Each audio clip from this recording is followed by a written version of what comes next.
grab those, and somehow he has managed to contain them inside his synclavier. So let's see what he's going to do with these guys.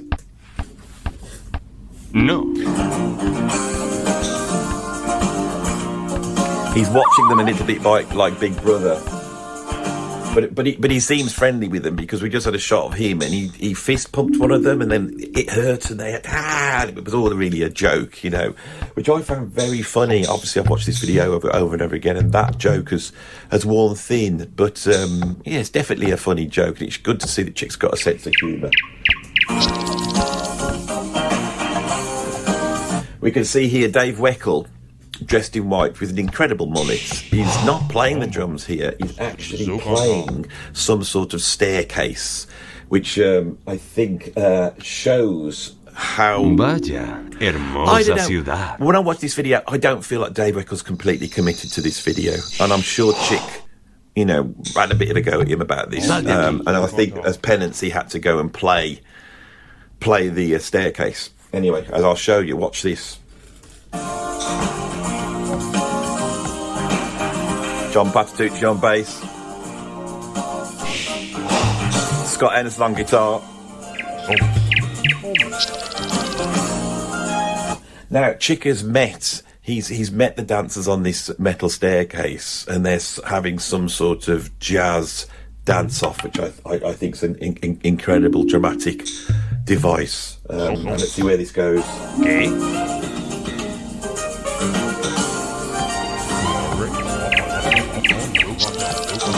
Of course, the astute viewer noticed that melody there, ba-da, ba-da, ba-da, ba-da, is actually off of Love Supreme, off the opening track. Isn't it? Have you noticed that? Chick's gone and taken that, and he's been able to coddle that, you know, incredible lick into this, you know, sort of generic 80s DX7 washed gated reverb hell, which is what we have here. Can we carry on?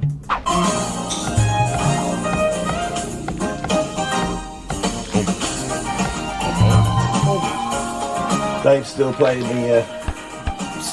the old staircase. He's now dancing on an escalator. It's all very entertaining, isn't it? Are we going to get any solos?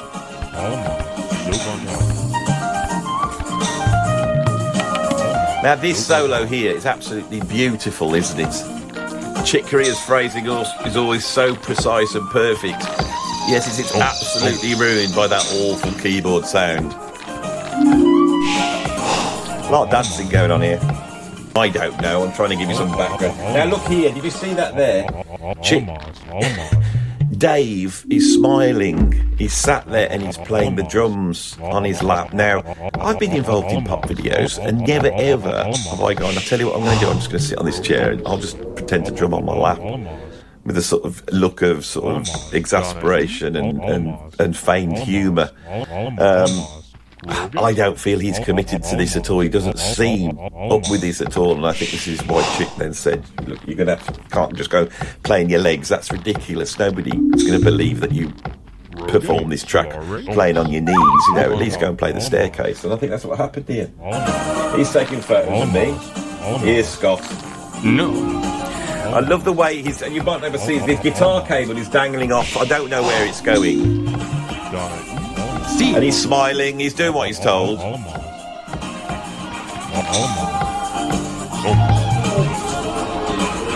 Now, those of you with any decent jazz ears will probably recognise that wasn't Scott Henderson playing the guitar, was it? It's a fantastic guitar solo, but it wasn't Scott Henderson. There's a lot of alternate picking in there, and he's more liquid in legato and a lot more streamlined. But it's a beautiful guitar. That was played by the great Carlos Rios, who is actually alive and well. So Carlos, if you're watching this, hello. I'm glad you're alive and well.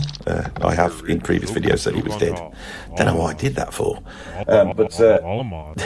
When I watch this, I get this idea that there's this 40-year-old bloke with a bunch of 20-year-old blokes, and Chick Corea is like, there's an autocratic, despotic control over these kids. We're going to see this really play out later on. What's he doing with his chair? That's dangerous, isn't it? And the band's just watching them do it. This is what they do in the hangout, you see. Chick Corea electric band.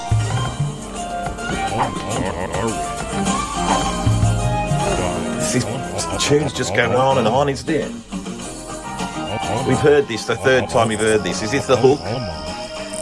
You will be singing it after this, I tell you. Oh, there's a duel going on now between Chick Corea and, well, it's Carlos Rios, really, but Scott Henderson pretending to be Scott. It's all so strange, isn't it? I can't take this anymore. All right, so I hope it's got you into this. That was sort of, that was sort of average 1980s jazz rock fusion video. It's a separate genre here. They all got involved. Pat Metheny got involved. John Scofield. Now we'll return to these videos because they are truly awful, and that's the starting point. But before we really get into the jazz, I would like to now traverse out and have a look more in the rock world and see what they get up to. Now, this is one of my favourite music videos of all time from the early 80s by the Michael Schenker Group, and it is for the song Armed and Ready, one of my favourite Michael Schenker tunes. So this being a great tune I grew up with in the early 80s when I first got interested in music and I started to listen to the new wave of British heavy metal, and I became a huge Michael Schenker fan, and this was one of my favourite tunes by Michael Schenker. So as soon as YouTube came available, I decided to check out the video, and here we have Michael Schenker, and he's obviously having some sort of medical procedure done, having things put onto his brain. Let's see what happens, shall we?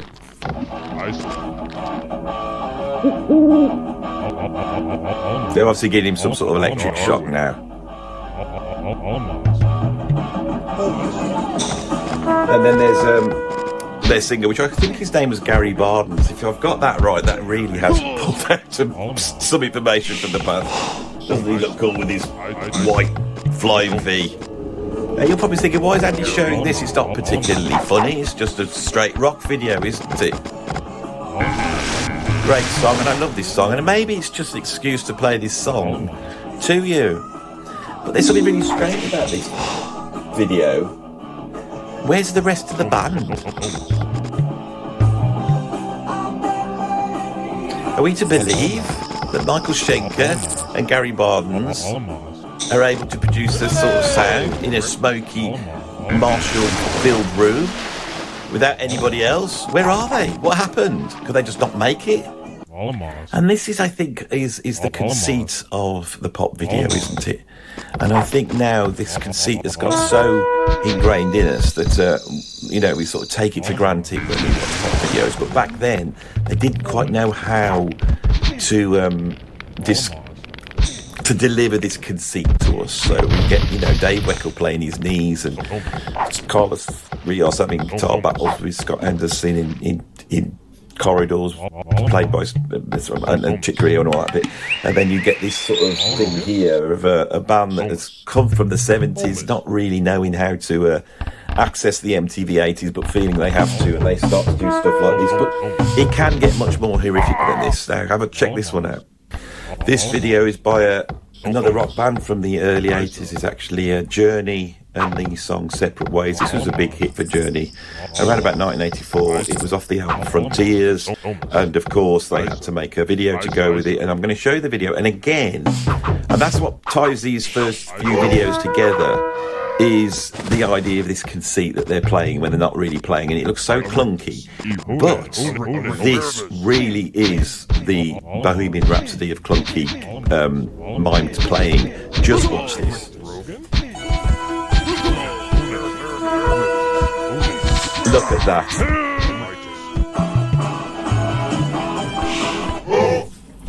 So they start off playing with this, don't they? They start off and they're all doing it. They're all playing in the air. Now, why were so many bands doing this in the early 80s? Especially when I don't think that, playing jazz rock or, ARR rock. I mean, these are all jazz musicians, really. They're all jazz fusion musicians. It doesn't mean you're any good at mime, does it? And so they're not convincing. You're going to see some real convincing miming going on in a minute. But maybe they're making a comment on that, So they all start off, and now they've got their instruments, they start to play. A girl comes with white shoes. She's walking sort of in time, not quite. She's looks very authoritarian. And there's the band.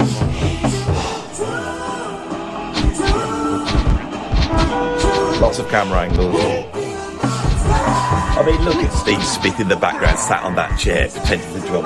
And here, what was it? Jonathan Cain, the keyboardist.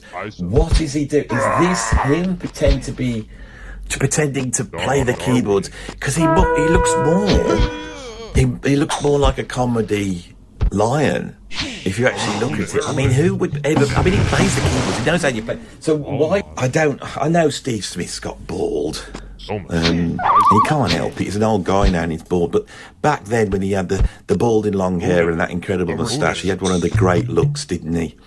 Shall we move on to another thing? Because as you saw, there was some sort of choreography in this, and I want to now look into. Probably going to look at about 3 videos which explore the idea of choreography in a pop video. Now, I want to show you how this is done properly by a professional, but not just a professional, by a Welsh professional, which of course are the greatest of all the professionals. Taking a bow here is the great British Welsh singer Tom Jones, who I'm a huge fan of. Now what you're going to see is an absolute masterpiece, and it's like a lesson in moving. Tom Jones can move, right? But it doesn't mean that jazz musicians can move or prog musicians can move. But I want to show you this because it's quite incredible. He's doing the song Treat You Right. This is off his show that ran in the early 70s. I will narrate it as we go because there's so much here to learn. If you saw his legs shook at the thought about what he's going to do, then he starts up. Now look at this. This is textbook. And he goes straight over to the audience. He hasn't even started the song yet. Straight into the audience where the ladies are. And he's kissing the ladies in the audience. So he's telling me a story. See, I think that's because that's not right doing that, Tom. That's why you've never kissed 2 sisters.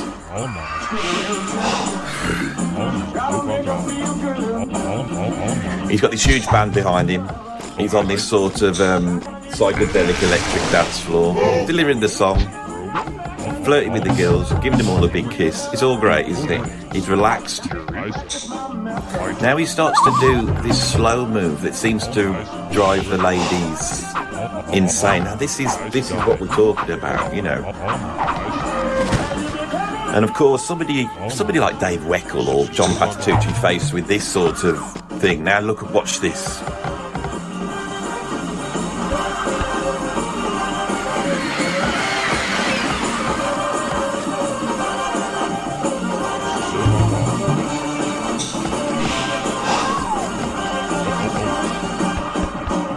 Oh, it's just incredible, isn't it? Every move choreographed to the music.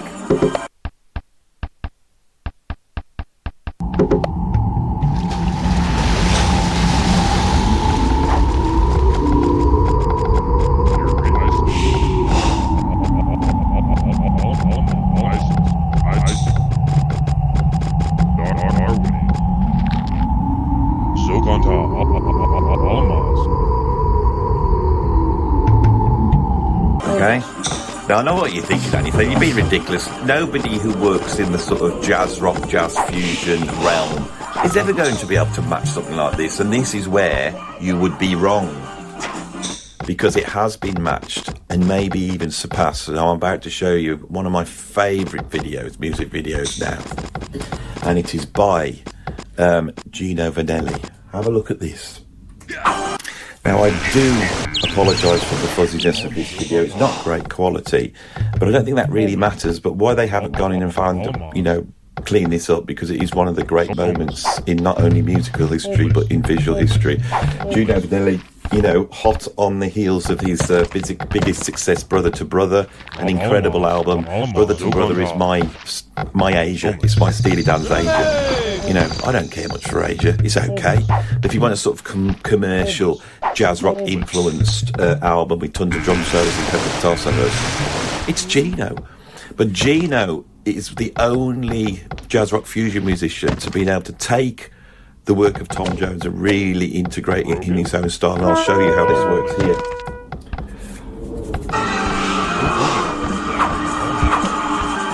You can hear this sort of proggy jazz rock backing here.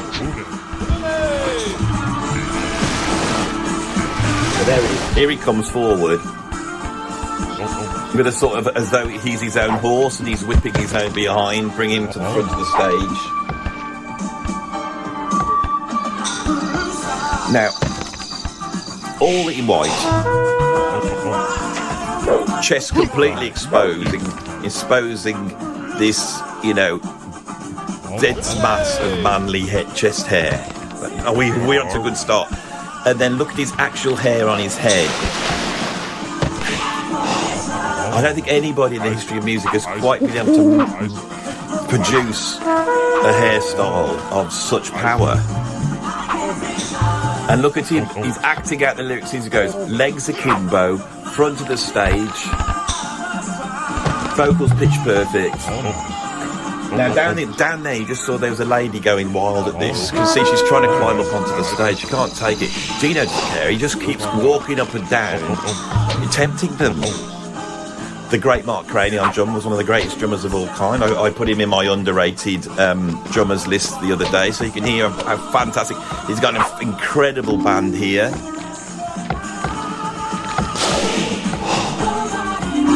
Backing vocals, it's so musically beautiful. But Steely Dan have never been able to muster a performance like this. Look at him stomping up and down. Guitar solo, incredible guitar solo to this. Now that looks like Daryl Stuermer on guitar, and it does sound a little bit like it, but that doesn't matter. The fact is, this guitar solo is being transported into the visual form by Gino. Look at that Lee's leg movements. That ascending movement through those chords is rightfully embodied in that leg movement there. Here he is back. All that movement has only inflamed his hair more, and now it's puffed out into a great big massive mound of power, jazz rock power. And look at the audience he's playing to, is absolutely, what was going on? And it's women as well, all these women turning up to this. It can't be the jazz fusion licks, it's got to be the hairy chest. Anyway, but I know, right now, watch this. Now he will embody the music fully. He's got his hands up at his, and he's just waiting between his two musicians. They know what's coming. I know what's coming. Perhaps you don't. He's building up. He's summoning the energy. Oh, that's the lower energy he's been summoned there. Go on, Gino. Now he comes to the front stage. Watch this. I won't speak.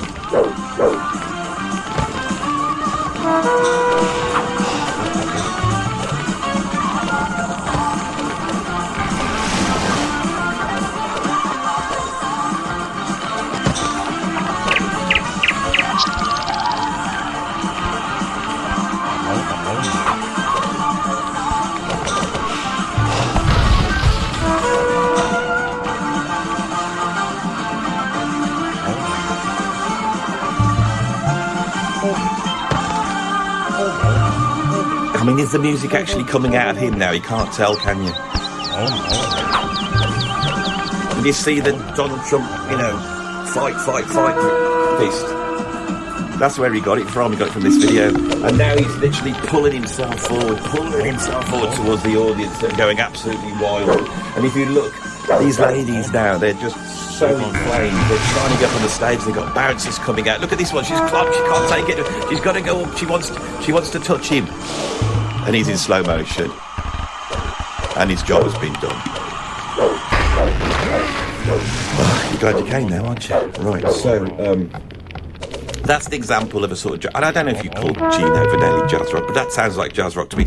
And a touch of prog. I've always thought Gino Vanelli could be very proggy, but that's another video, isn't it? But what we're going to do is now we're going to go back to Chick Corea and show what happens when it goes wrong. This is the Chick Corea Electric Band live in Japan in 1987.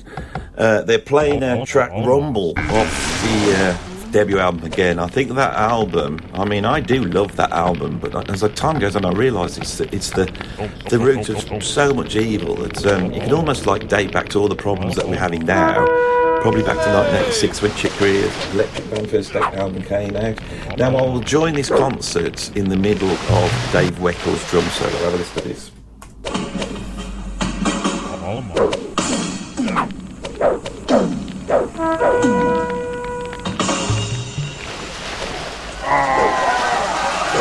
Well done, Dave.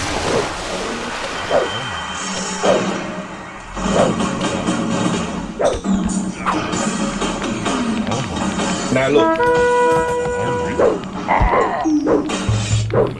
what is actually going on here? That's what I want to know. As you could see, Chick Corea was there doing this sort of movement like a sort of toy soldier.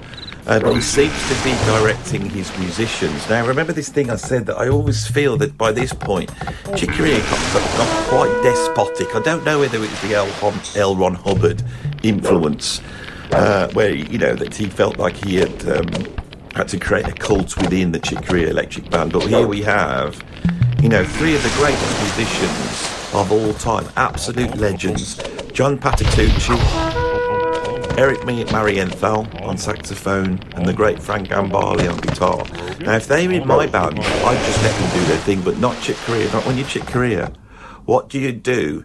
Is you create a dance routine where you are some sort of Tchaikovsky nutcracker overlord doing your toll soldier, and this is somehow directing these to come out pretending to be robots. But to me, they look more like jazz rock fusion zombies, and I just, you know, can see that Dave Weckl must have been so happy that he played the drums at this moment. Just watch this.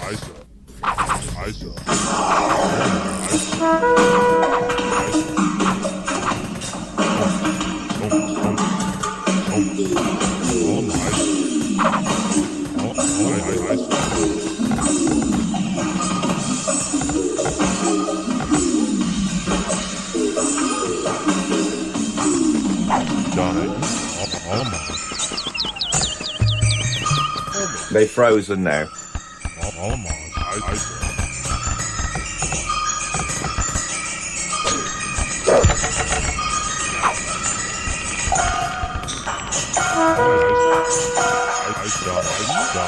His little clustered piano chord seems to be controlling Frank Gambale in some way. He doesn't want to jump around too much because that wig will come flying off.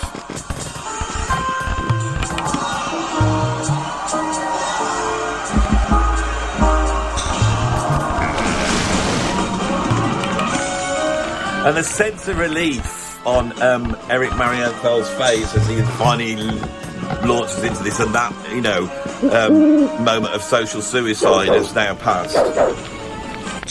So, yes, this has been my foray into the world of music videos. I've never done it before, but there's so much stuff out there that I think is worthy of having a look at. Now, of course, shall we now move on to progressive rock? I mean, did they ever make any good music videos? So where are we starting with this? See, quite straight, but they haven't gone to try miming it. They're in a room playing. It all looks quite normal. Well, this is how you do a music video. Absolutely normal. In a room playing. Alan White's got a bit of a neckerchief on, but we can pass over that.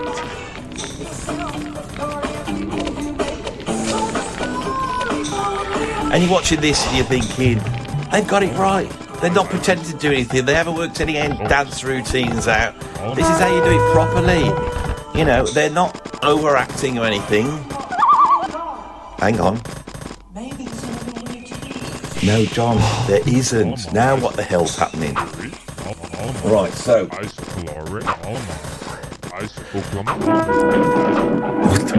How can they get it wrong when they've got it right? And now, Jonathan Anderson's out, he's out in this sort of field somewhere, and all he has to do is put his arms out, and he morphs into an eagle. But he doesn't really morph, does he? It's just a really bad cross dissolve. Right, it's just... They didn't quite have the technology, did they? But it's done. What's going to happen next? Is that Chris Squire getting in his jag? Yes. Why is he getting in the back seat for? Sí, claro.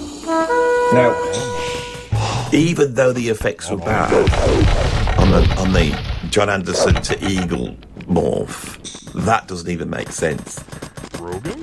I mean, is he supposed to have morphed into that snake? And why did he get in the back of his jag for? Because he knew he was going to morph into a snake, and now his chauffeur will drive him around while he's in snake mode.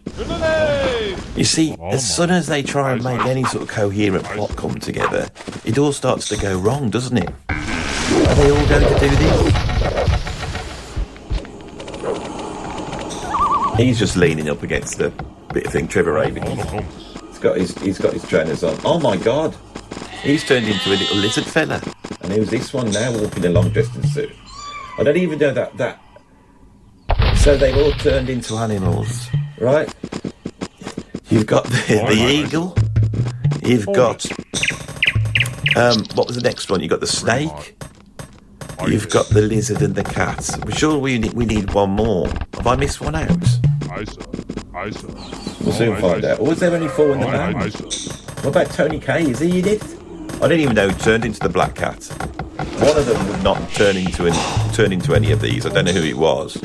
I got the feeling it's Alan White, because the drummers never want to get involved in such malarkey. And the tune starts up again.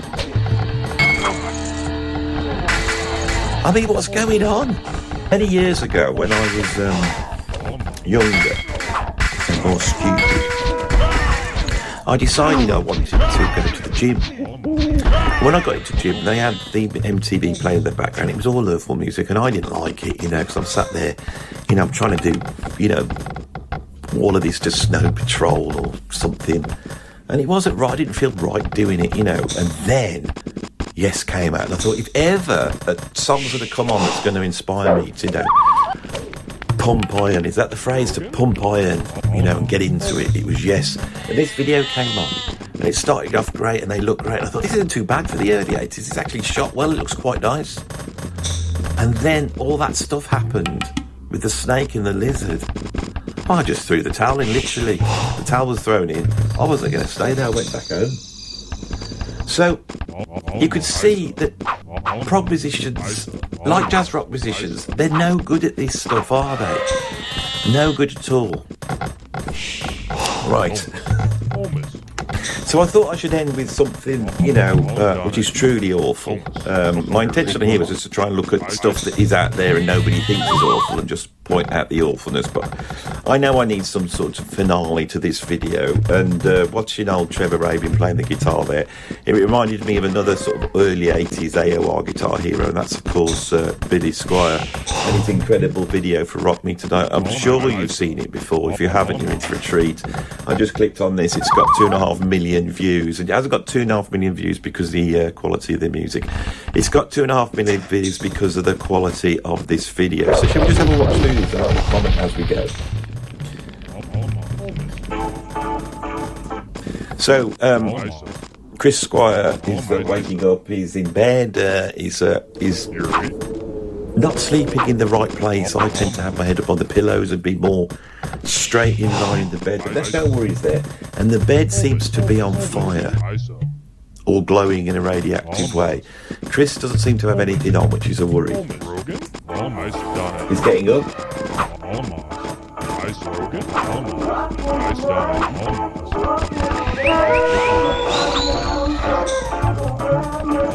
He's tying up his pyjama bottoms, which is good.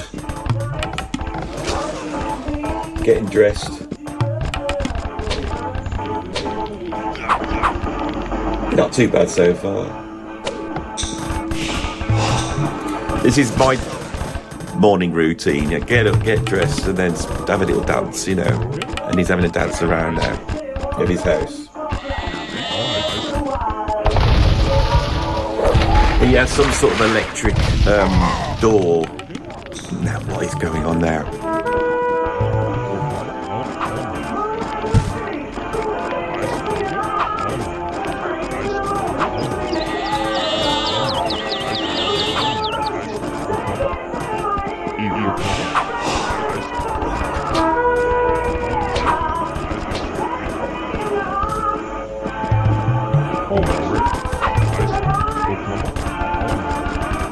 He's now sleeping around his bedroom with complete abandon. I respect the bloke, really. He doesn't care. He's ripped his shirts off.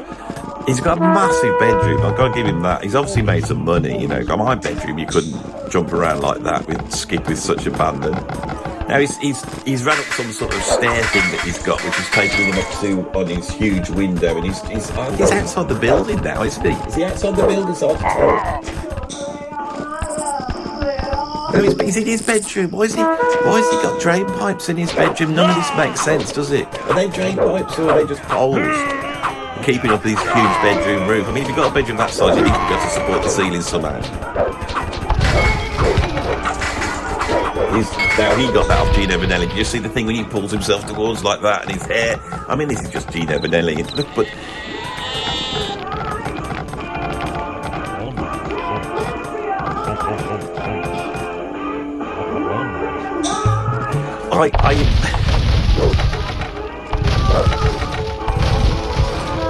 I mean, I don't know much about Billy Squire. Did this ruin his career when he did this? Now, what makes this so truly awful is his dancing. I saw.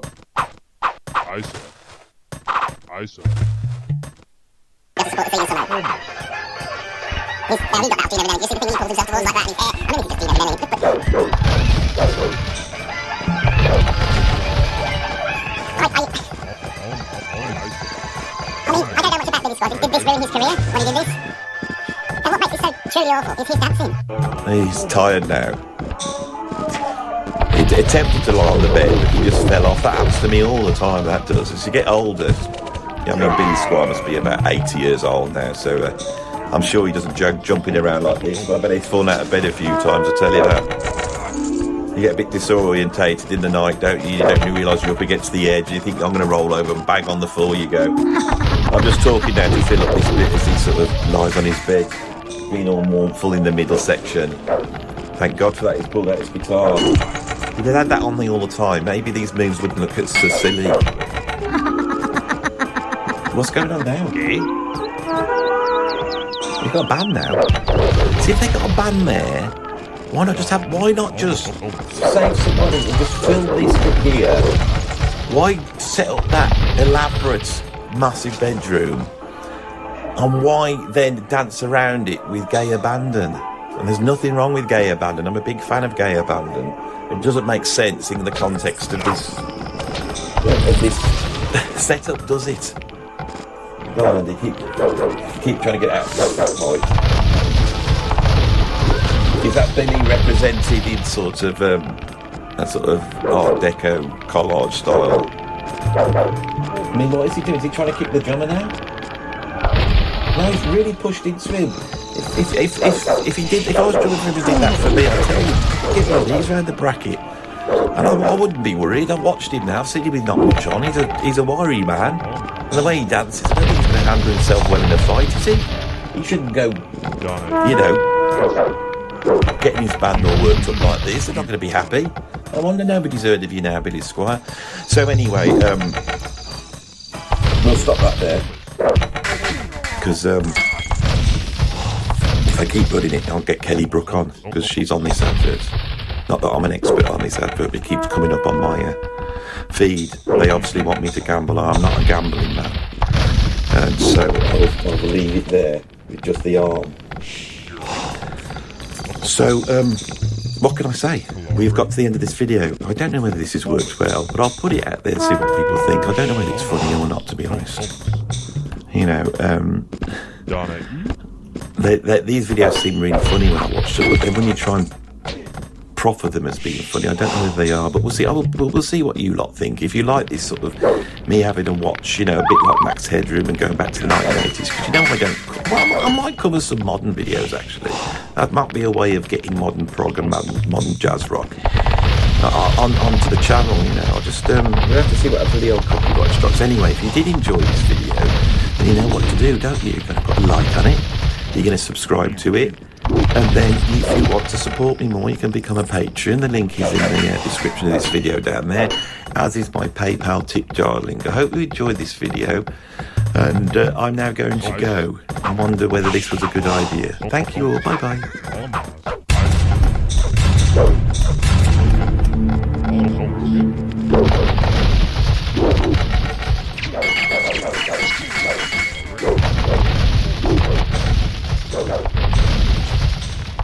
When I was growing up and getting into music, there was always a bit of a quandary for me. If I discovered a band, say I heard it on a radio or I heard it on a compilation album, I was on a video going through my favourite compilation. So say there was a band. So I'd go down my record shop. Of course they didn't have all the albums there. Often they didn't have any of the albums. I may have to order an album, or I'd have to persuade my dad to drive me up to Birmingham to go to one of the big record shops. And that only happened about 3 times a year. So I had to be really picky in what I was buying. And so when I walked in, there was always the option of buying a best of. And if I bought a best of, I would be getting the best stuff, and then I could pick and choose from there. So best ofs were very, very important to me growing up. Now, the nature of a best of is very interesting because they fall into a number of categories. For bands who make hit records, it's almost that's the only album you'll need. Okay? For bands that have been deleted and their main albums weren't around, which is one of the cases, and they just decided to replace it all with best of, that was your only choice.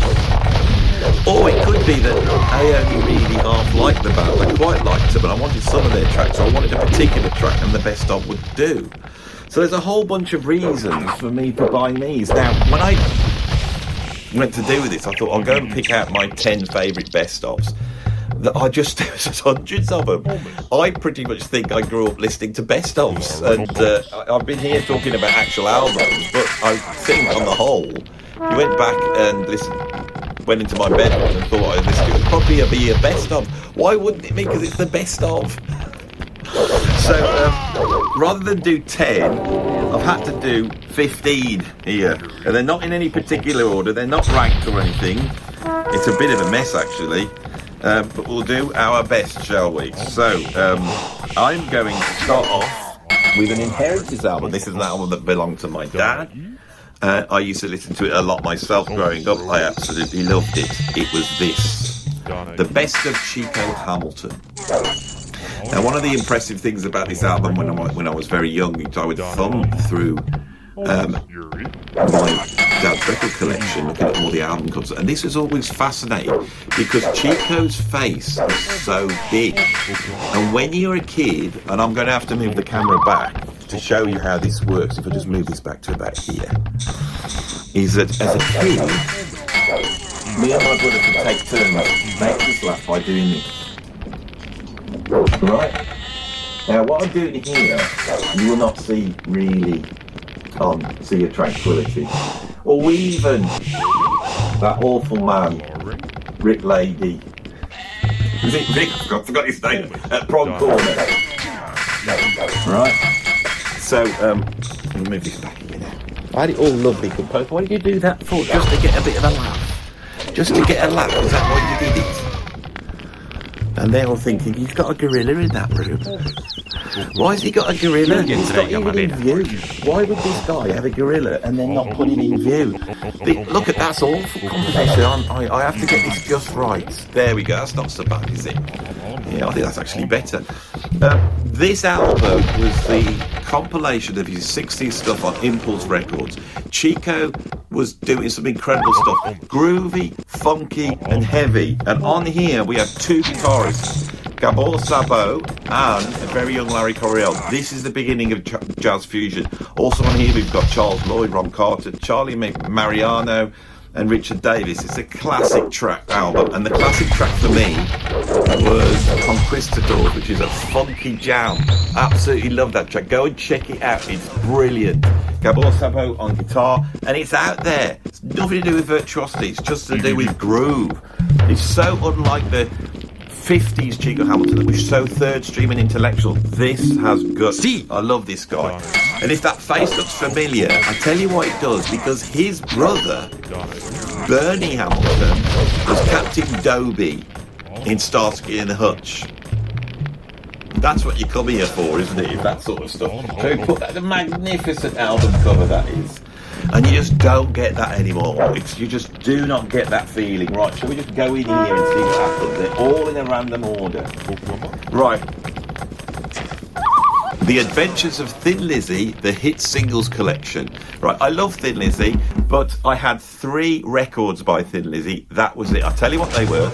It was this one, Live and Dangerous, and an EP called Killers. Now, the EP I no longer have. I don't know whether it's gone, but that is, without a doubt, the greatest moments of Thin Lizzy. It sounds even more incredible than Live and Dangerous. For me, there was a lot of early Thin Lizzy albums that I just didn't understand. I'd heard a little bit of them. I didn't really... There's all that whiskey in the jar bit. I didn't really understand that. And then they slowly get going... with Bad Reputation, all those albums. It was really confusing to me. This sort of made sense because they got all the albums on the back. But I didn't need to get them because on here we've got Whiskey in a Jar, then we've got The Wild One, Jailbreak, Boys Are Back in Town, Don't Believe a Word, Dancing in the Moonlight, Waiting for an Alibi, Do Anything You Want to Do, Sarah, Chinatown, and then it ends with Killer on the Loose, which I also had on single. Oh, it's got an inner sleeve. Look at that, it's beautiful. There they are, rocking. I absolutely love Thin Lizzy. They are one of my favourite bands of all time. Albums like Jailbreak, Bad Reputation are fantastic. Johnny the Fox, fantastic. Chinatown, fantastic. Black Rose, they're brilliant albums, but for me that was the album. That was my Thin Lizzy album. There they are. Brilliant stuff. Let's put them up there so you can have a gaze upon them while I talk about the next one. An album my dad had in his collection when I was coming up was Crosswinds by Billy Cobb, and that is a very important album to me. He'd had it for... he bought it around about the time I started to play the drums, so it was very important. So I became a Billy Cobb fan, not straight away because I had an allegiance to heavy metal, but suddenly realised in terms of drumming, no heavy metal drummer or heavy rock drummer could even touch this guy. So I've got this from the drumming interest in Billy Cobb, so I went out and bought this. The Atlantic Best of Billy Cobb, right? And I followed it up with another album which covered the later CBS years. We'll talk about that in a bit, sort of. But this one was put together by Atlantic Records. It feels like a proper album. It's got a great cover, no picture of Billy, but he's got his silver drumsticks in a special box. And this is very well programmed. This is the thing about a best of. Sometimes you can program a best of in a way that it feels like an actual album, and you start to prefer this order than the order you get on one of the actual albums. This happens with Project 4 in the same way that Spectrum does, right? I hadn't heard Spectrum. The first time I heard Project 4 was on this, right? And that moved, as Spectrum does, into Snoopy Search for Red Baron. We get those little drum solos. But then instead of then dropping into Spectrum, which is a fantastic track, this one drops into Spanish Moss, a soundboard track, which is off Crossroads. I knew that. And then the album, side one ends with Moon Germ, which is off Total Eclipse, a very funky track. Flip it over and we get the incredible Stratus, the whole version, all 10 minutes of it. Then we get Pleasant Pheasant, right? The Pleasant Pheasant is just one of the greatest tracks ever made, and it contains the greatest drum solo in the history of mankind. Then we get the track Panhandler off a Funky Thigh, just sings very funky, and then it finishes up with a vocal track of the George Duke Billy Cobham Band live on tour in Europe, which is called Do What You Wanna, which was, for me, a bit too close to being funky soul pop music, and so I never bought that. I saw it a number of times to see, that one where they got their hands and they're walking and they got their head with one of the most... I've covered it a million times and I wasn't going to buy that, it was too frightening. And so I never bought it, which is a shame because that was almost like Billy Cobham going Zappa. Anyway, very important album, that. Now, what we've got next, I'll have to pull these out, so just bear with me. I bought 3 of these, and I'm going to class this as one choice. In the mid-80s, ECM brought these beautiful best-ofs, would you say they're best-ofs, compilation albums, all themed. So they all have this sort of silk screen photograph that's been treated in different ways. Oh, sorry. I've just grabbed a few of these. I bought a lot of these. And in the case of these three artists, Chick Corea, who I loved from the 70s fusion stuff, I then got drawn into all the other stuff he was making and the much more esoteric stuff that was going on ECM. All these albums are so beautifully programmed that they feel like an actual album. And to me, this is an actual album. It's a Chick Corea album. And the thing that's lovely about it is how esoteric it is. It opens up with addendum, violin, cello and piano. Beautiful. And then we get Where Are You Now, which is from the Piano Improvisations album. Then we get Noon Song, which is another piano improvisation. Then we get Children's Song from Crystal Silence. Beautiful, minimal. And then from the Lyric Suite to Sextet we get Brasilia, which is a piece that Chick Corea wrote for piano vibraphone with Gary Burton and a string quartet. Features Carol Sheave, who was in the Marriage Orchestra, and I'm sure was friends with his wife, Gail. Right. Turn It Over, and it has an incredible Slippery When Wet, which is an improvisation by a trio which I think Chick used us on his very first album, I think. Jones for Jones Bones, Chick Corea, Miroslav Vitas and Roy Haynes. That's an incredible piece of free improvisation. I bought that double album, it's mind-blowing.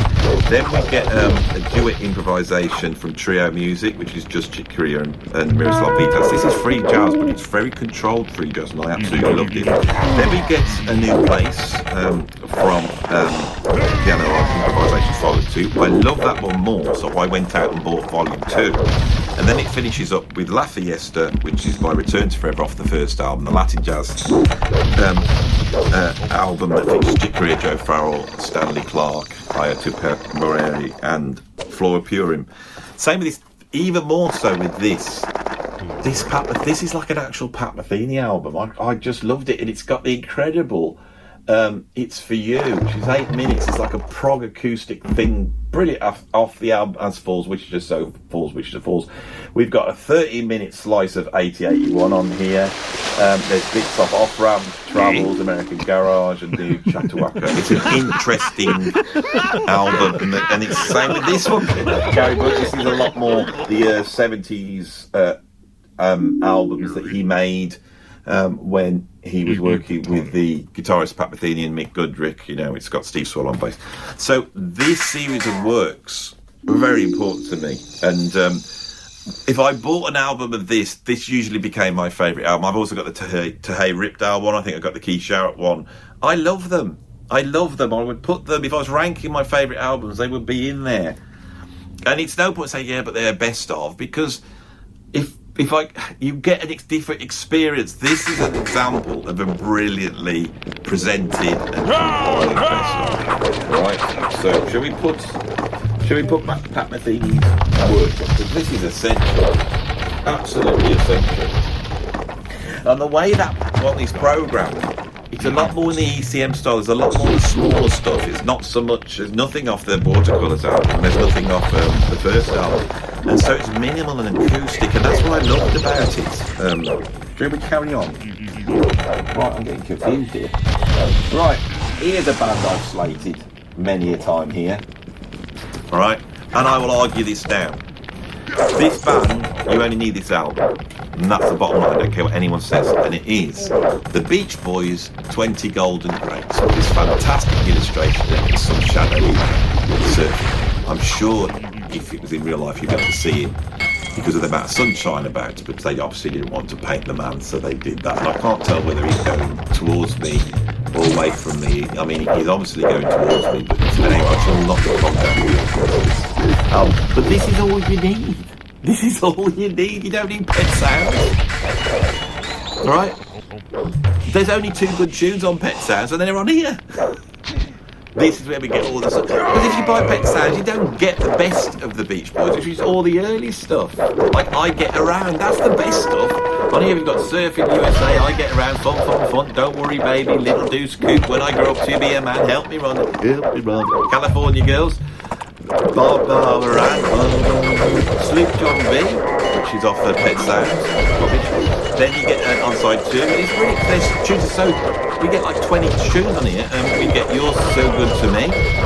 Then we get God Only Knows, the best track on Pet Sounds. And Wouldn't It Be Nice, the second best track on Pet Sounds. And then we get Good Vibrations, which is better than anything on Pet Sounds. Then I got Kister, Heroes and Villains, I think that one, and Darling. There's a good slice of stuff off Pet Sounds on here. You don't need Pet Sounds if you got this. Then we got Darling, Do It Again, I Can Hear the Music, and Breakaway. That's obviously on that album that's coming up for people rate as well. That's all you need. The Beach Boys, that's all you need. I put it there to remind you that, just to prove I do love the Beach Boys, but that's the stuff I love. Right, they're not the Beatles, it's obvious. This is going to be a contentious one because it's not contentious, but it's a tip that will probably not go down well with the Frank Zappa fans, and it is the fact that if you were into the early models of invention, the group that made Freak Out, the group that made Absolutely Free, and the group that made We're Only In It For The Money, those albums are genius.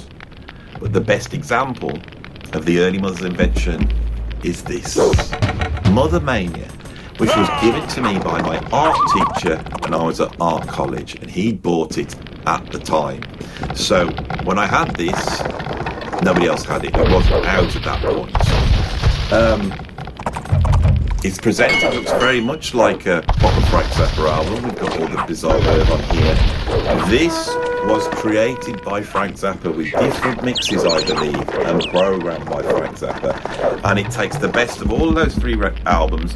And again, Zappa expertly runs from one to the next. And we've got Brown Shoes Don't Make It, Mother People, Duke of Bruce, Call Electrical, The Idiot Bastard's Son, and then on side 2 it can't happen here. You probably want it while here. Who Are the Brain Police, Plastic People, Hungry Freaks Down, and then it finishes with America Drinks and Go Home. It's beautifully programmed. And it's, for me, it's the representation because it takes the very best of 3 incredible Frank Zappa albums and hones it down.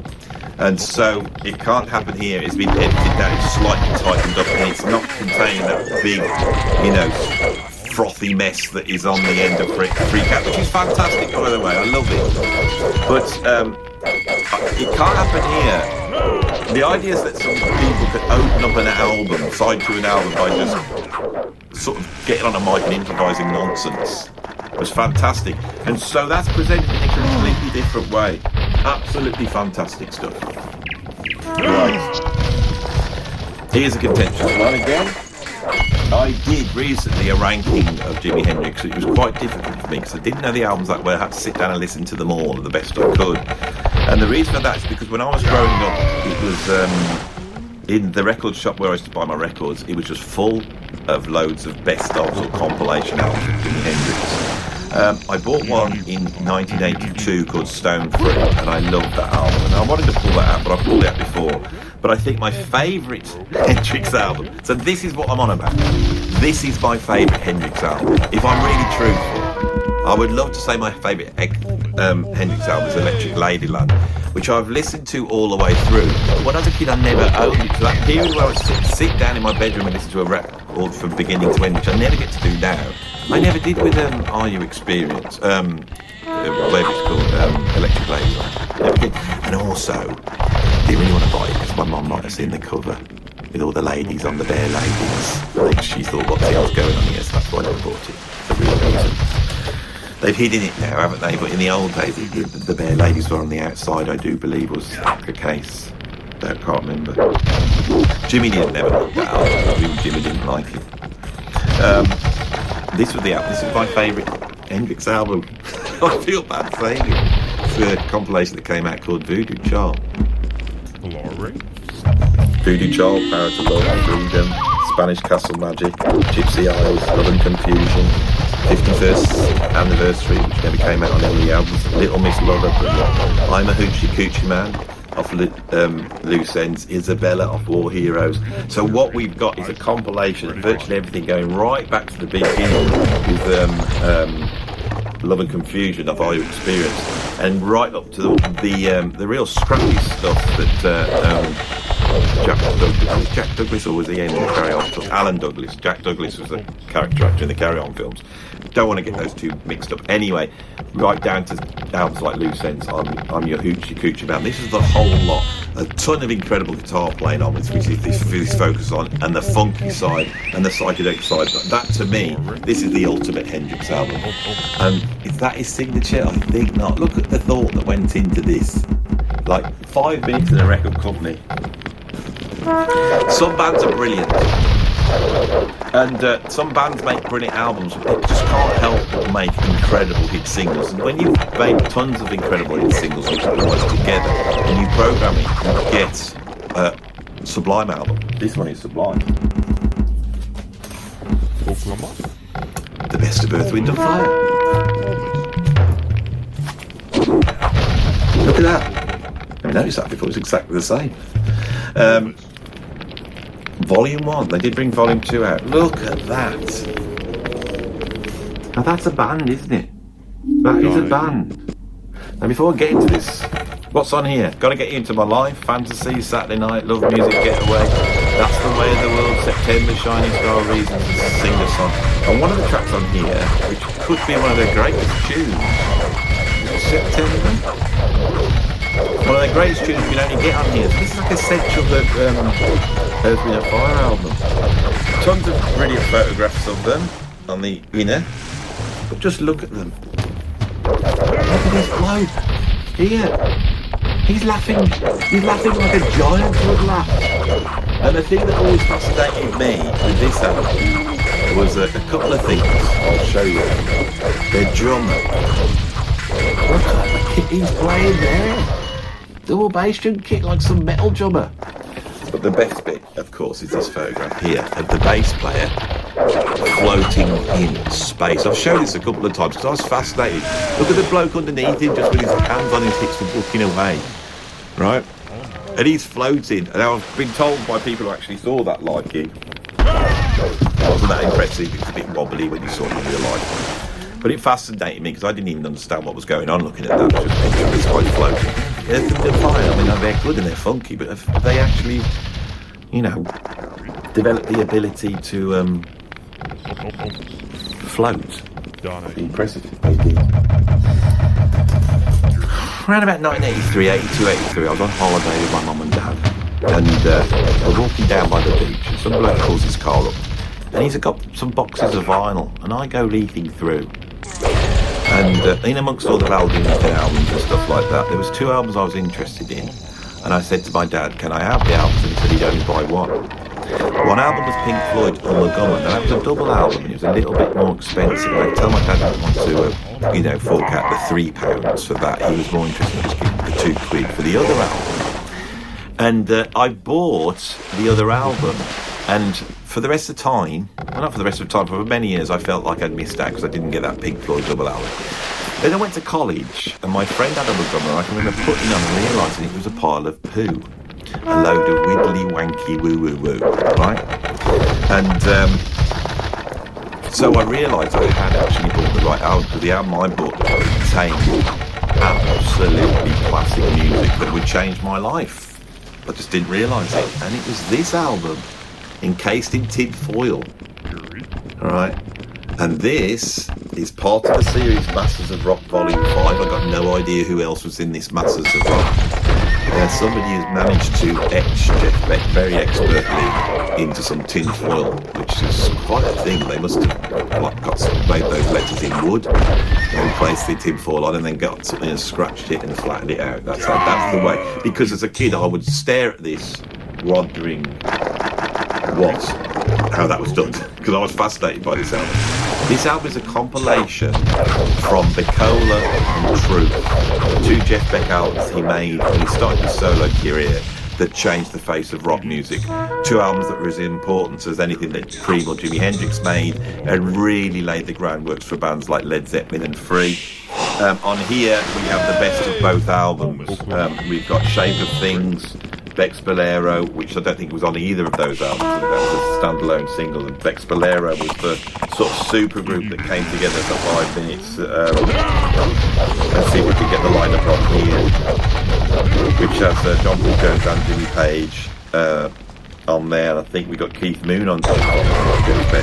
So it's apparently as the myths to come around about this. It was on Matt's session that Jimmy Page had the idea for Led Zeppelin, and when he said it to Keith Moon said that will go down like a lead balloon. They should have just called it Lead Balloon. I think that would be a good name instead of Led Zeppelin. That's a bit too clever. We've got Ain't Super Acious off Beckola from 1968, and then we got Plinth, a slice of riffing heavy monstrosity from Truth. Flip it over, we got Rock My Plinth Soul from Beckola. We've got Spanish Boots from Truth, All Shook Up from Truth, The Girl from Mill Valley from Truth, and Rice Pudding from Truth.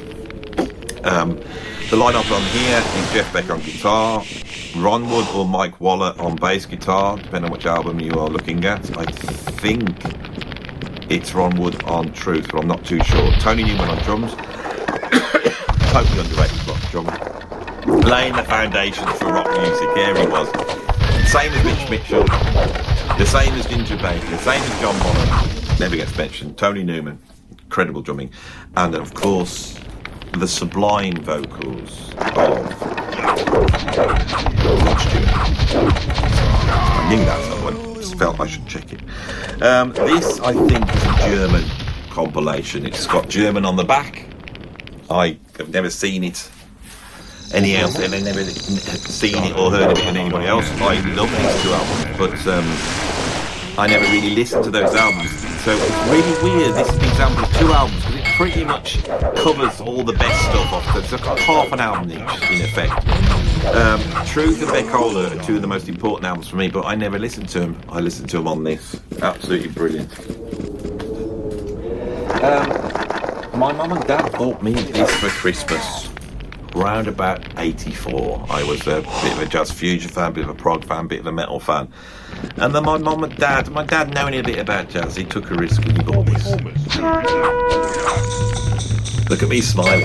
I just was obsessed with this. Charlie Parker was the best solos I've ever heard in my life, and I think that's still the case now. Absolutely incredible. Nobody can solo like Charlie Parker. He's inside his solo. Everybody wants to play virtuoso jazz, and they want to go, and they're all doing it. They all really want to be like Charlie Parker, but Charlie Parker came from inside, and he just flies. Hence the nickname Bird. This pulls together the classic recordings that he did with Miles Davis in 1947, and in 1947 Charlie Parker was at his peak. It was around about the time that he went into rehab, I think. In 1947 he came out all refreshed. It's some of the best jazz ever recorded. We got Out of Nowhere, My Old Flame, Clack Ovid Stein, Don't Blame Me, Scrapple from the Apple, Bird's Feathers, Crazyology, Drifting on a Wing, Quasimodo, How Deep is the Ocean, Charlie's Week, and Bongo Deep. I was obsessed by this album. What else can I say? That was the album. You know, if it comes to bebop, that's the only album I need. Alright? This is in no particular order, so it's going jazz to rock, but it makes it a little bit more interesting, because that's what a best of does, doesn't it? It pulls all these things together, and you get one thing from one album, and then you have to jump to another album. So we're going to jump from Charlie Parker to Cream. Now, this is not the album I had growing up. I had an album called The Best of Cream, and it had a completely different cover and a different lineup of tracks, and somewhere in the midst of time, I lost it, and recently I got hold of this to replace it. Cream are an example of a band which they're a bit of a strange one, in that there's two Creams. There's Live Cream, that exploratory proto-jazz rock fusion thing, and then there's the Cream that make the album, and they're almost like proggy. They'll do the heavy blues, but they'll also go down and sort of play English sort of music hall songs or deep Americana stuff. They go all over the place. And the albums I find are a little bit patchy. Does anyone agree with me about the Cream albums, the studio stuff? But when you pull together the best bits, Sunshine of Your Love, Badge, Crossroads, White Room, Born Under a Bad Sign, Spoonful, Tales of Brave Ulysses, Strange Boot, and I Feel Free, you just have an incredible album, although this one is lacking Politician, which is my favourite track by Cream, which I think is off the last album. Let's keep moving on, we've got a lot to get through, I can't get way down. One of the most important albums in my life I'm about to show you. This is in my dad's record collection when I first started playing. It's the best of Dave Brubeck. I don't know if this is called Take 5. It is. It's called Take 5. And it pulls together all the best of Dave Brubeck from the classic Brubeck quartet. That's the one with Joe Morello on drums, Gene Wright on bass, and Paul Desmond on saxophone, although alto saxophone. We do get Joe Benjamin on bass on the Duke, only on one track. So it's a real compilation of that classic quartet. On here we've got all the best tunes: Take 5, Bossa Nova USA, Unsquare Dance.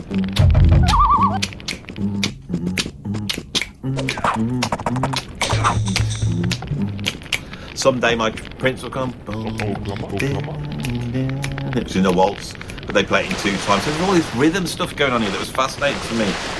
The Duke, which is a beautiful composition. It's a raggy waltz. I know this is absolutely off by heart. Blue Rondo Alan Turk.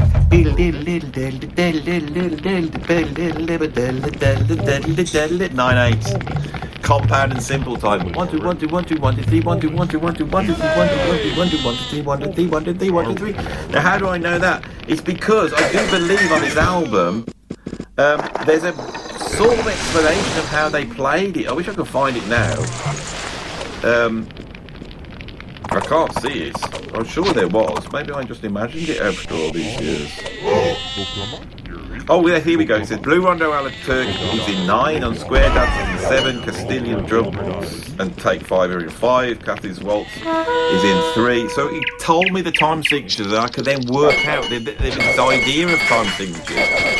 Absolutely really important album to me. And for me, if I only had to have one Brubeck album, it would be that one. That does the job. Really does. A band I loved coming up because I was a metal fan was Black Sabbath, and I'd got everything up. I hadn't got Sabotage, but I got the first 4 albums, is it, up to volume 4? But for some reason, I also went and bought this as well. I think it just happened to be pretty cheap. This is their compilation album that Nems brought out in 1982, but it covers those 4 albums. And I do believe, even though I love Black Sabbath, and I do think you need to have those albums, this is a damn good place to start. And the album's just black with red lighting, look at that. And when you open it, what's inside? Do you think they have a nice picture of Black Sabbath standing there with Bob Carroll G's, who used to Spit the Dog, remember him, British people? No, we get that. Look at that. I mean, that's scary, isn't it? What's on here? It's just bloody brilliant, and it's well programmed. And I used to tend to listen to this album more than the actual proper album. So we got on record 1, side 1, Black Sabbath, The Wizard, and Warning, all from the first album. Right? Then side 2, Paranoid, War Pigs, I Am Man, all from Paranoid, and then pictures with Wicked World from Black Sabbath. Right? I didn't actually get the first Black Sabbath album. That might be why I bought this actually. I got that much later. I never really had it, but I didn't miss it because I got this album. And it had Black Sabbath. That was the track I really wanted off Black Sabbath. The title track. Oh no, please God help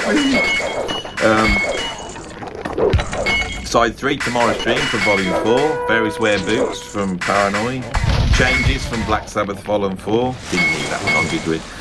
Sweet Leaf and Children of the Grain from Master of Reality. Masters of Reality is a brilliant album, but I know it's got Into the Void on as well, hasn't it? But with those 2 tracks, you're halfway there. Sabbath Bloody Sabbath off Sabbath Bloody Sabbath, which is the only track I really want off Sabbath Bloody Sabbath. Am I Going Insane from Sabotage, good track. And then we got a Laguna Sunrise and Snowblind from Black Sabbath Volume 4, and then it finishes up with NIB from Black Sabbath Volume 4. You pretty much got most of Black Sabbath, the first album. I'm getting confused myself. All brilliant stuff. I just noticed something here.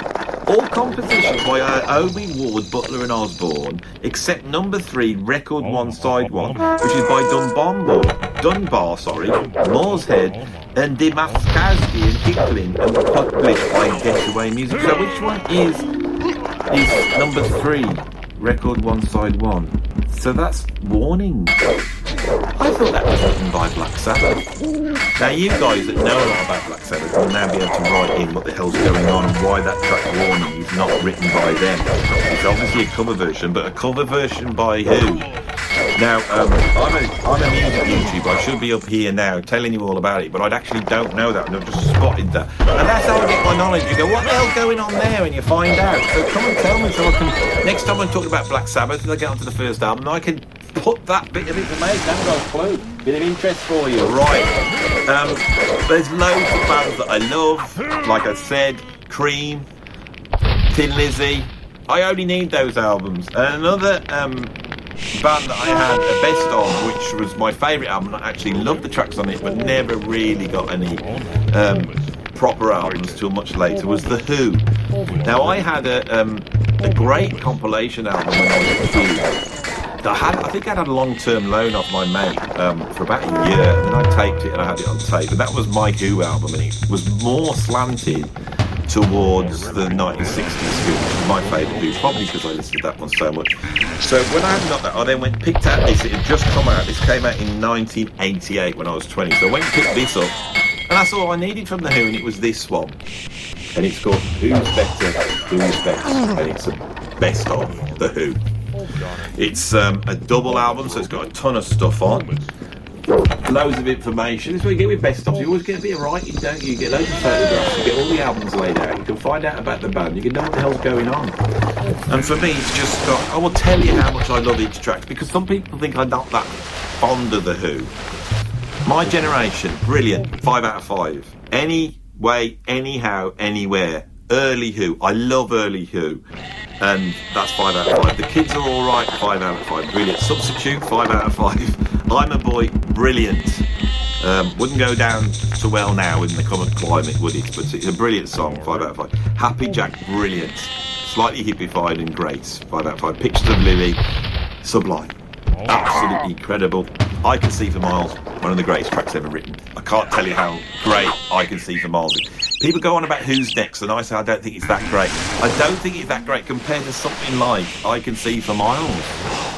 Who Are You from 1978. Yeah. Right, and then we've turned it over. Won't Get Fooled Again. Brilliant. Off the album Who's Next. Brilliant. That's all you need. Magic Bus, hippified, brilliant. I Can't Explain, one of my favourite Who tracks. Here they come out, their first single, and they have this jaunty, little bit more aggressive, a little bit more gutsier Beatles, don't they? Same as the Kinks, it comes out and it's like You Really Got Me. And I just love I Can't Explain, and Keith Moon's just all over it, and you got the bass, absolutely brilliant. Then it's followed up by Pinball Wizard, which is off Tommy. Tommy's brilliant. Obviously, Tommy's brilliant. I'm Free off Tommy. Oh, I'm Free. Absolutely brilliant. See me, feel me. So we get a little run here. Then we got Squeeze Box. Mama's got a squeeze box. I don't want to know about your mama, what she's got. Then we've got Join Together. Oh, didn't struggle with me. I don't know what that's off. And then you've got at the end You Better You Bet, which is the single that came out in 1981, so alright. You can see where the quality is. You can see where the quality is with The Who. We're nearly to the last album now. This represents 3 albums that I've got. So I just pulled this one out. This is a pretty important album to me, actually. As you know, if it wasn't for the great John McLaughlin, I wouldn't be here. But I am here because of the great John McLaughlin. And so I discovered the Mavish Orchestra, and I tried to get the Mavish Orchestra albums, and then I found that John McLaughlin had a solo career. Really, that's incredible. I didn't know how many albums. Oh, loads of them. And I was a bit, I've got to get all these albums because I was obsessed by the guy. I was aware that he'd done stuff with Paco de Lucia and El Di Meola, and I had the video Meeting of the Spirits, so I went out and bought this, and this is part of a series that CBS came. Do you remember these? In their sort of non-shiny covers, so this sort of awful coloured in black and white photos. I got this one. I also bought the best of the Mavish Knucks, which I gave away to someone many years ago because I thought they deserved it, and that was because I still hadn't got the amount of flame at that point. So the first time I heard Dance of Maya and Meet the Spirits was on one of these, and I also had, as I said right at the beginning of this video, the Billy Cobham one from the CBS years, which had tracks from the incredible BC, his disco album he made. Right, but this is fantastic. We've got A Love Supreme, taken from Love, Devotion, Surrender with Carlos Santana. That was the first time I heard that. In fact, I think, yes, I didn't know any of these tracks when I bought this. This is the first time I heard that. New York on My Mind from Electric Guitarist, fantastic, absolutely brilliant. And I think New York on My Mind, has that not got Jerry Goodman on it? And it's almost like a sort of return to the Mavish Orchestra sound. The Dark Prince of Electric Dreams, John McLaughlin is most virtuoso. And then by Shakti, got La Dance on Earth. That one's off Handful of Beauty, isn't it? And Dance on Earth, I've got a guitar solo. I was a bit disappointed when that was the first time I heard Shakti. And it starts off with that incredible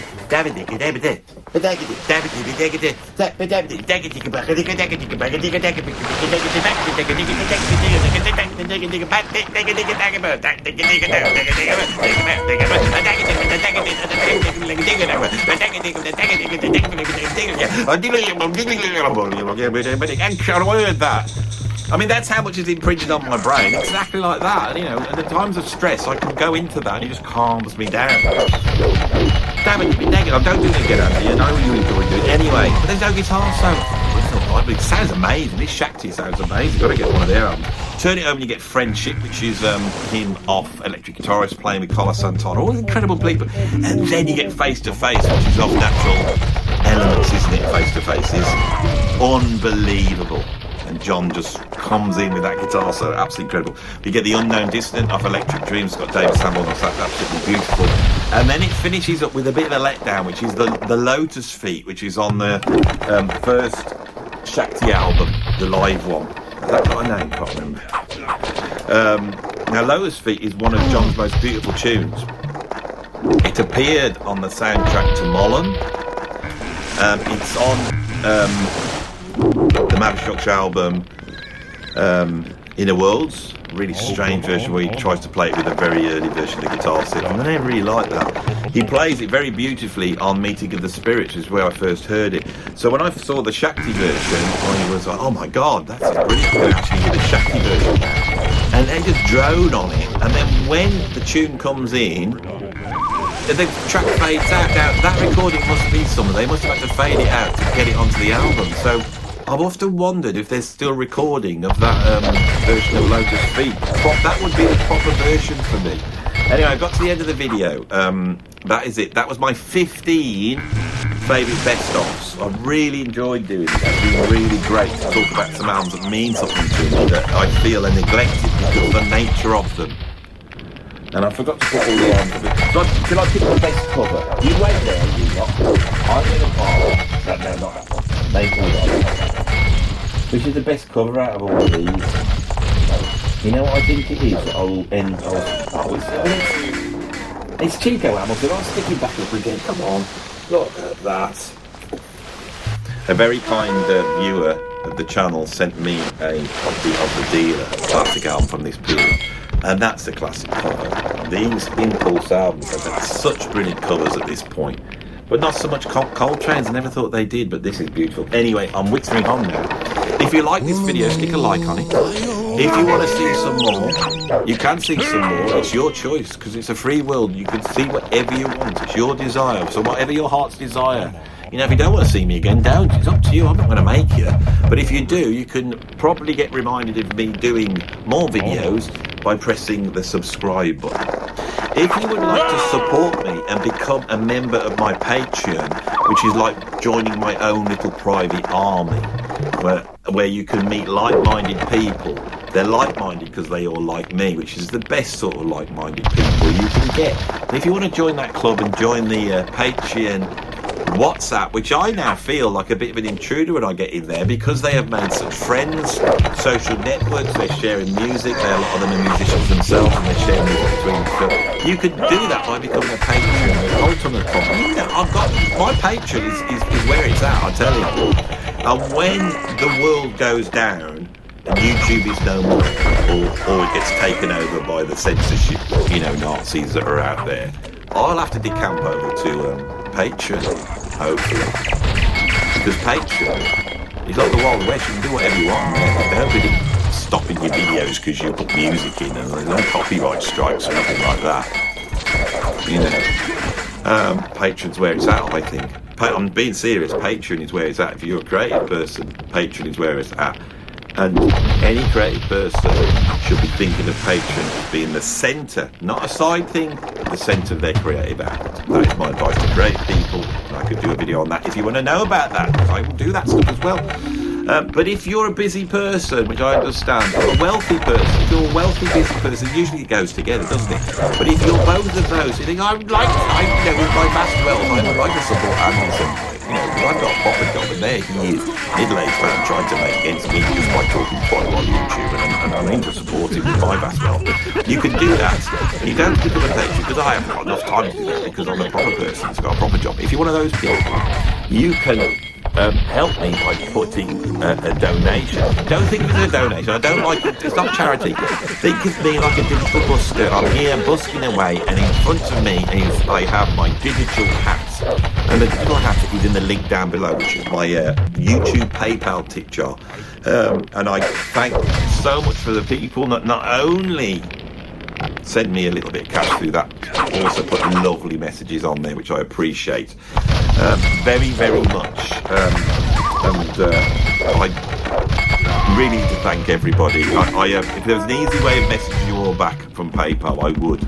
But it being PayPal, I don't know how it works. I don't know how a lot of things work. Most things in life I don't. This is why I can't do a proper job. So I have to do this instead. I haven't been able to do a proper job. I did a proper job. It wasn't even a proper job because that was like a graphic artist, so I was still drawing all day. Now I got an actual proper job. That's a proper job to me. But you get a bit more and you have to do something that you hate. That's a proper job. And I respect the people who do that. And not only do they hate it, but they still apply themselves 100% because they have the sensible brain to focus on what matters in life, which is looking after themselves and their family. And the world is full, I'm going serious now, the world is full of people like that. And don't you feel we're getting a bit ignored at this point? I'm down to be in that group. But, I want to be in that group. I want to be with all the normal people. But you're not normal, Andy. You never have been. I haven't been there. It's been the bane of your life. It has, hasn't it? And you spent a whole life having to, from a little ADHD kid, you were, get on everyone's nerves. And then having to choose the most obtuse routes in life. Being contrarian all the way through, you just basically got on everyone's nerves, didn't you? And even now, when you get involved in this awful, prog fight between me and the prog corner, they're all siding with the prog corner and he started it. And I'm the natural villain. It's always been like that. But in my late middle-aged years, I managed to find a place on YouTube. There are all these bad character traits that have caused me so much problems in my life actually seem to be a bonus. And all I have to do is unscrew whatever's in my head and let it all come pouring out, and people seem to enjoy it. Which I find very, very strange. My teachers never thought like that. My mum and dad never thought like that. People at school didn't think like that. I have to get your mouth shut. And you know what, someone like me has to keep your mouth shut, you know what happens? Get panicky, get anxious, the scourge. I'm talking to you at the moment, I haven't got a worry in the world. Because I'm skating on the thin ice of anxiety, but I'm skating. It's when I stop skating and stand still that you risk plunging yourself through the icy depths. Why I've got to the end of this video and it's got so confessional, I do not know. I should stop really. I can feel the emotion welling up inside me. I don't want to start crying at the end of the video, especially when we just be looking at best offs. That'd be weird, wouldn't it? But it is. Doing this is like it's like a catharsis. It's a sunny day out there today. Beautiful day. I have really been ensconced, that's the word of today. Ensconced in making YouTube videos recently, to the detriment of everybody around me. I'm sat in a dark room. Every morning I'm getting up and shooting YouTube videos. I'm trying to get up to doing one a day to really consolidate the YouTube. And it's a lot. This is why I've done long records I can hold today, because I haven't got a day to edit it. I can just bang the thing straight. And hopefully get out there and appreciate this. The beauty. So straight up the Beatles. There's my little picture of the Beatles. They're always there. The Beatles are always there. I always have them. But appreciate that beautiful English summer's day. I hope you're having a beautiful summer's day in whatever country you're in. Unless you're in Australia, then but it's boiling hot down there. I was in Australia once in the winter time. No, I wasn't. I was there in the summertime. I think we're done. Thanks for watching. See you later.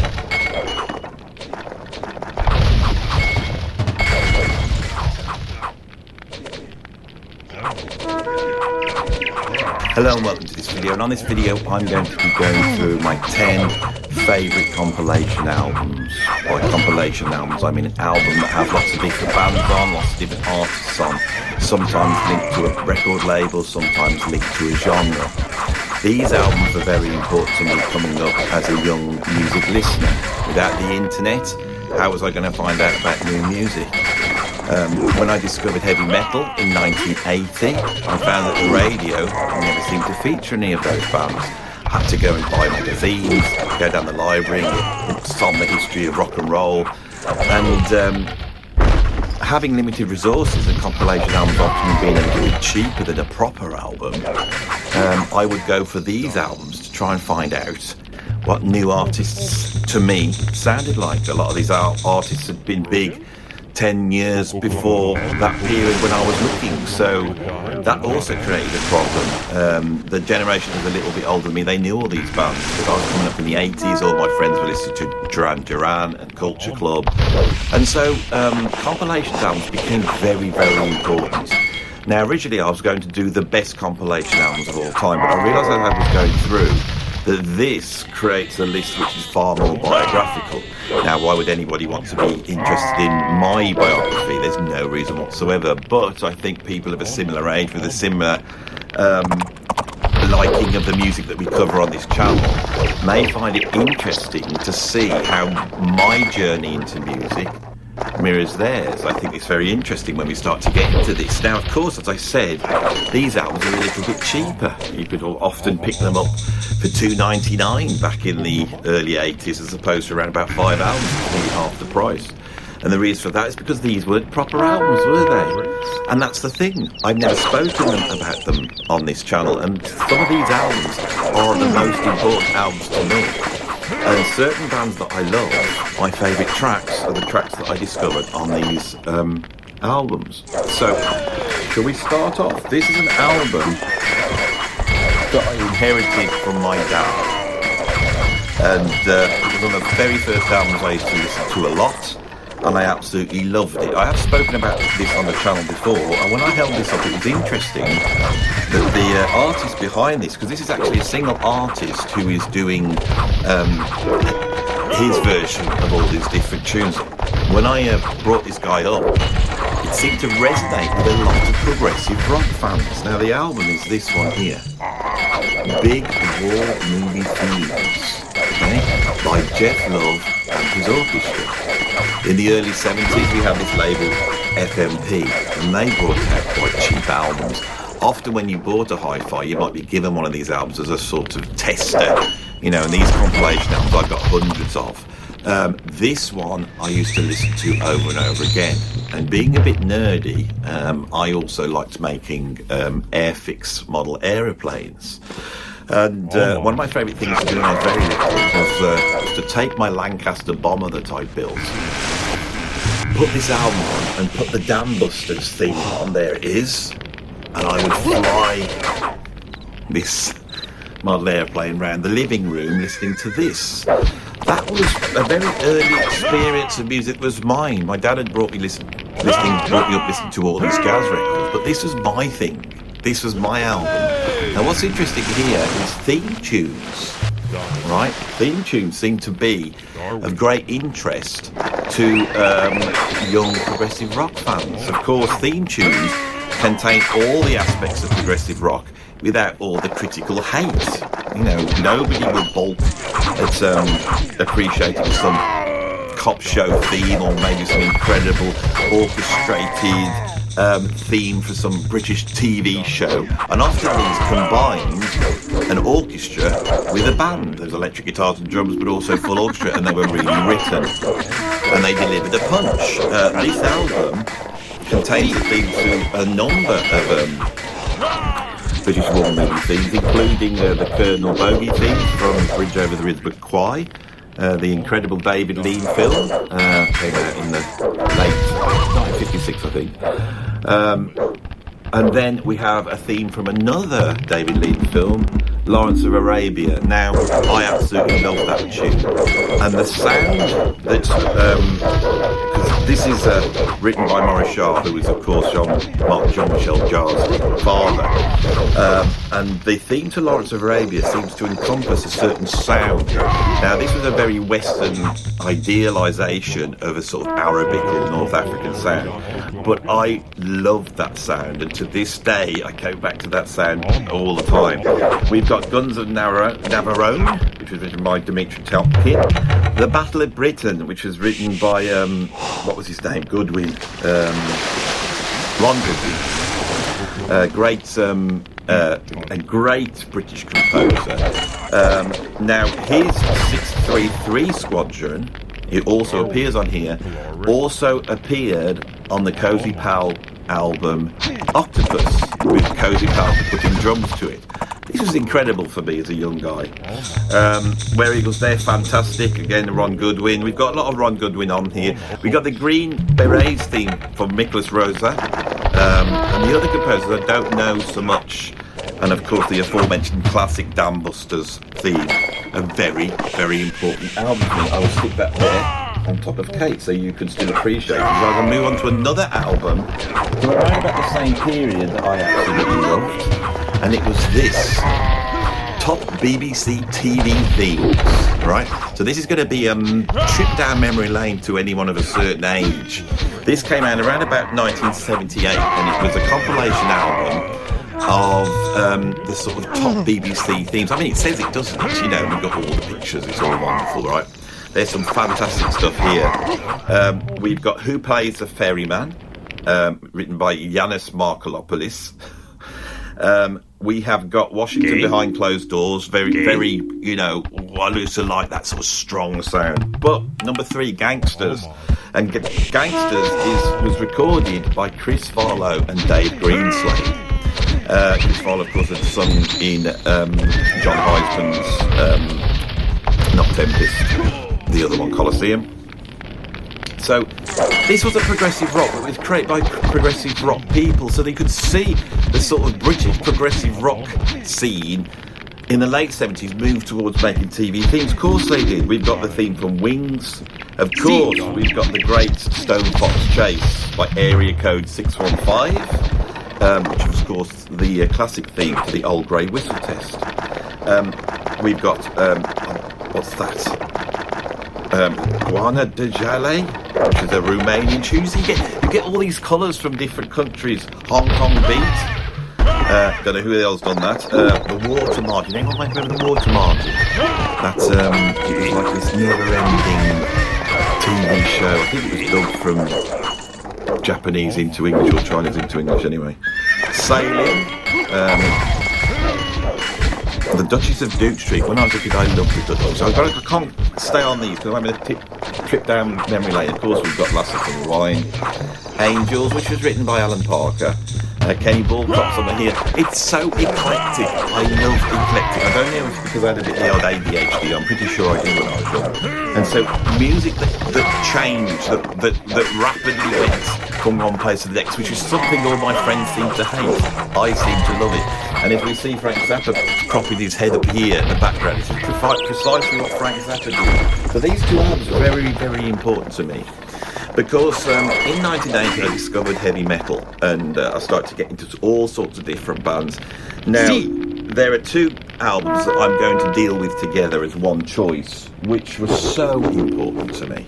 Absolutely important. And these albums I lived by. They were, of course, Axe Attack, which I think came out in 1980. And the following year, Axe Attack Volume 2.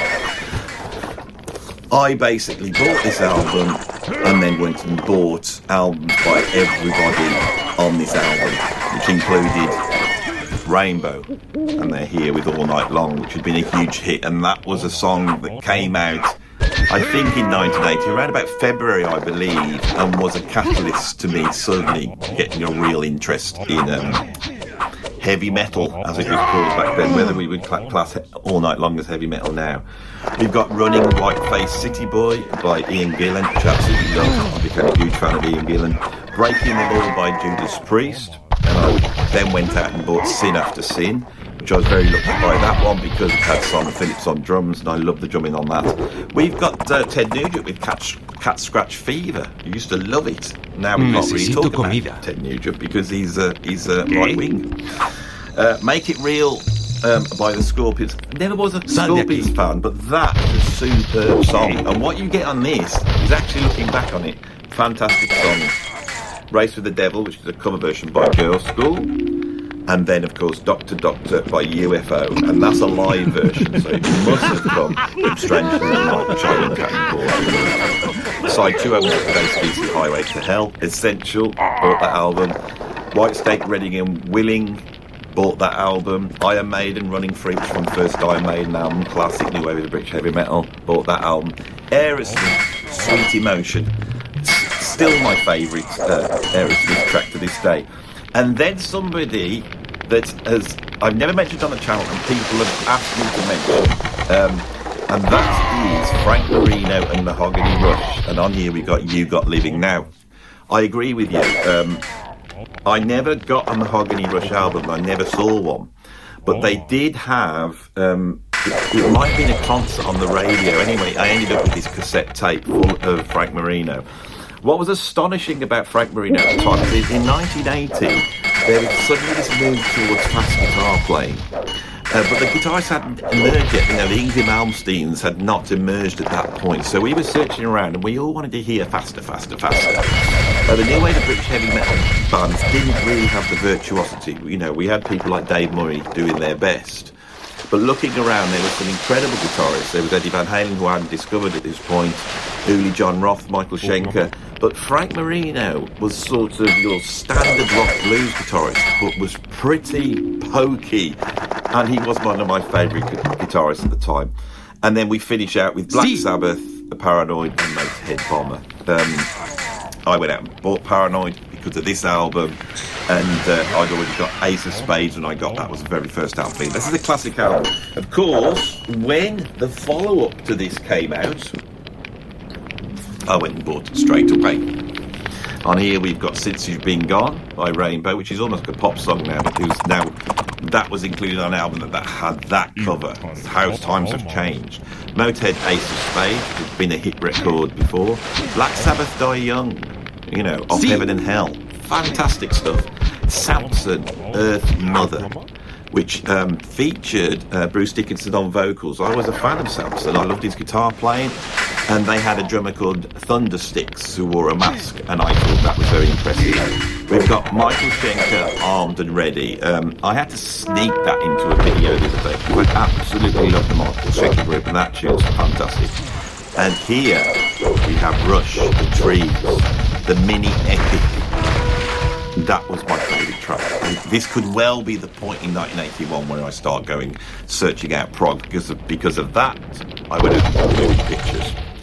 We got Scorpions, The Zoo, which is a great chuggy rock track. Turn it over, we've got Ain't No Love in the Heart of the City, which is taken from Live in the Heart of the City. I bought that album, and this here, when I was at school, our RE teacher allowed us to bring in some records from home. I brought this album and I played, because I didn't want to upset my friends with something like Flesh and Blood by Ted Nugent. I played Ain't No Love in the Heart of the City, which I was quite proud of. And I think that RE teacher, who was obviously a Christian, liked the sentiment of this tune, which is lucky because I had no idea what the sentiment of this tune was about. And if I'd have put Ready and Willing on, it might have gone down in a different way. Murders in the Rue Morgue by Iron Maiden Classic. Rock Brigade by Def Leppard. The amount of people who have wanted me to slate Def Leppard, I won't do it. Because On Through the Night is incredible, High and Dry, incredible, and even Pyromania is incredible. I love those. Then they go crap then. Flesh and Blood, as I said, by Ted Nugent. Mutually Assured Destruction by Gillan, which would have been the big hit at that year. And then Godzilla by Blue Oyster Cult. Right? What an incredible track. I missed out on Blue Oyster Cult, and I heard that and loved it way back then. Then we've got Mystery Train by UFO. That's the second UFO after Schenker left, and then it finishes up with United by Judas Priest. Now, United had been on the Top of the Pops when I was a kid. I'd seen them stood there with their studs and leather, and I was very impressed. So these two albums are like they're like I don't know what I do with that. I don't think my laptop. I've got these propped up against the laptop. I support it. Right. I'm now really interested in music,